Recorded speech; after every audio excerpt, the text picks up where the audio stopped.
Do you have a book lover in your life and have no idea what to get them as a gift this year? Well, look no further, because as an undisputed book nerd, I'm here to guide you through the gift-giving season. And no, I'm not here to break the budget. I'm just trying to help you steer clear of what an average Google search might lead you to do, and swear that your book-loving friend is going to love it. Looking at you, friend, I'm sure you've come across stuff like this, maybe even something like this. Please tell me that you haven't already bought this. My first suggestion is a book light. Most readers are introverts. There is no science I'm aware of to back this claim, which is why reading at night when nobody can see you is ideal. You're gonna need a light to guide your way. I'd first make sure they don't have a backlit Kindle before you go and do this. I'm a hard copy person myself, so book light is the way to go for me. I use this guy here. It clips right to the back of my headboard so I can chill at night and read. It's got a little swivelly, bendy arm, and it's pretty sturdy. It's lasted me quite a while so far. It does have two different color temperatures, and it also has two different brightnesses. So if you want it bright, you want it soft, whatever you're thinking, it works perfectly for me, and it gives a good spread to cover the page. I see these kinds that clip directly onto the book, and that may work, but for me, I'm thinking of me holding a book in my hand in that very delicate ecosystem that is the book-to-hand balance ratio, and I'm not sure if, having that light on there would throw it out of skew.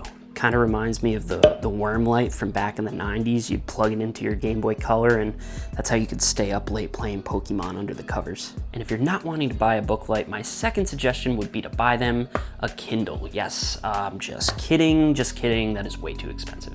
My second suggestion is Bookmarks. Hey, don't laugh. I'm out here to save all those paperbacks out there from those evil-doing, dog-earing page benders.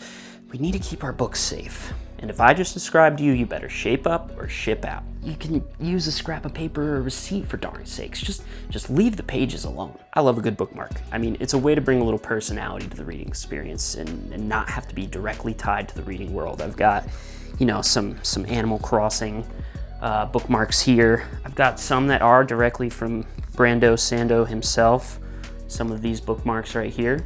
And then of course, it wouldn't be the same if I didn't have my One Piece themed bookmarks right here. But honestly, they're so cheap and they're so personalized. Why not just do it? Like horses, there's a bookmark for that. Like Disney, there's bookmarks for that. Like obnoxious motivational sayings and phrases, there are unlimited bookmarks for that. And if you're really trying to be super outside the box and super creative, Etsy can be a great help. Stuff like this is pretty cool. Just make sure you probably want something thin enough. These big obnoxious wooden bookmarks kind of get a little clunky in the reading experience. I was gifted this guy. It's called the Bookminder. I guess you put it on your nightstand and it holds your space, but it's just a little clunky. It's not my thing, but I can see readers liking this. Next up, Bookends. If you can confirm that your fellow reader has 2 or more books, Bookends can be an option for you. A lot of things aggravate me, but few things aggravate me more than leaning books. I can just feel the binding slowly dying on the shelf. And I can't afford a chiropractor for myself, much less my hardcovers, so being gifted Bookends would be quite nice. Again, they have some pretty neat options and creative options out there.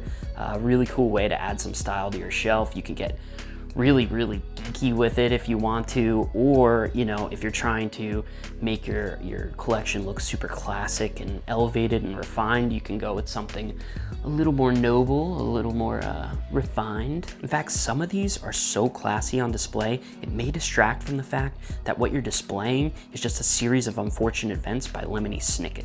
Lining up a shelf to fit perfectly is like mastering Tetris. Then you end up putting like random objects here to try to hold it up. Hint, hint, I could use some Bookends. A reading journal can be a nice touch. Not everybody puts their thoughts on camera and embarrasses themselves like I do. It really probably is a better idea if my opinions are inside the pages of a journal. These can be fun, but I'd caution you to check if your friend or loved one already has one first. I really doubt that they're gonna double jot down what they're thinking just out of guilt for the gift that you gave them. And to be sure that you don't just hand a reader an empty journal, readers aren't really used to dealing with books that don't have any words written in them. Including a cool little pen or stickers might be a nice touch. Oh, the super cheapskate. These aren't affordable enough for you. How about this? I don't know what to call these. Tabbies, sticker tabs, colorful tabby things. These things. Yeah, I rip through these things during my reads. I love marking all of the quotes that I enjoy or things that stand out to me. And I am also here to shun all of you margin writers and highlighters. Don't disgrace the book like that. But seriously, these things you could probably find a lifetime supply for your giftee for like less than 10 bucks. Next up, bookshelf puzzle decor. First, confirm they have a bookshelf. Second, confirm that they might be okay with the idea of doing an IKEA-style assembly with tweezers. This gift in the wrong hands can be a disaster. At first, I thought this thing would be overwhelming, but honestly, it looks absolutely epic when it's done. If I cut away during this clip, you'll know that I've failed in showing you what this actually looks like accurately. I have this extra complicated one, but there are plenty of simpler versions, less expensive versions out there. It's cool if you like Legos or puzzles or things like that. Like, it's a fun activity and it looks awesome on the shelf when it's done. And it works as a bookend too. And for that note, any bookshelf decor can be a great gift. If you know your person well enough, or even have like an inkling of any ideas that they may be interested in, you'll find something good. You can probably scroll for hours sorting through Lord of the Rings or Harry Potter merch. Like literally the lists are endless. You don't even need to go to the actual websites themselves. Like so many people have knocked these things off that you can find whatever you want. I mean, for example, I love Sanderson, great author.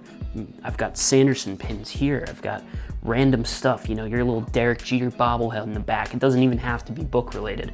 Random Pokeball over here, a little Geralt Witcher Funko. Like, find something they're interested in that fits on the shelf, fits the vibe, and they will love it. Literally every author and their mom at this point have some kind of merch page, so just go the extra mile and check it out. My advice here is the more unique, the better.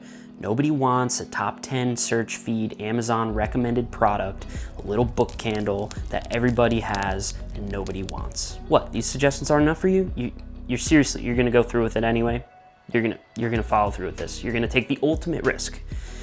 Okay, the final thing you can get for a book lover is a book. Do people not understand that there are major pitfalls to this option? Does the reader only like certain genres? Do they like collector editions like those penguin cloth backs or book club editions, hardcovers, paperbacks? What are they collecting? What are they reading? What are their preferences? Handing the wrong book to an avid reader is like getting an ugly sweater from Christmas from your aunt.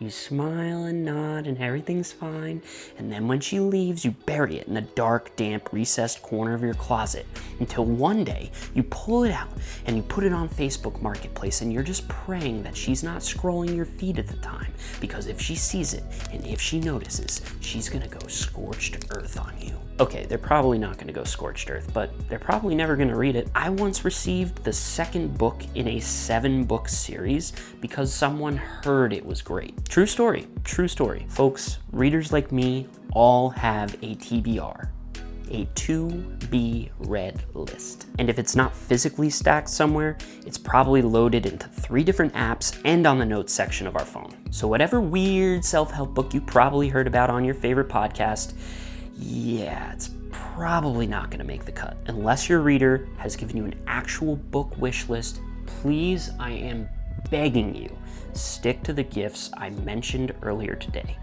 Your friendship will thank you. I hope this helped, guys, and I hope you had fun, and I hope you get some shopping done. But before you go, tell me, I need a good laugh, I need maybe a good cry, or to sympathize with you. Tell me, what is the worst bookish gift you've ever gotten yourself? Best of luck out there, and remember folks, a chapter a day keeps the brain rot away.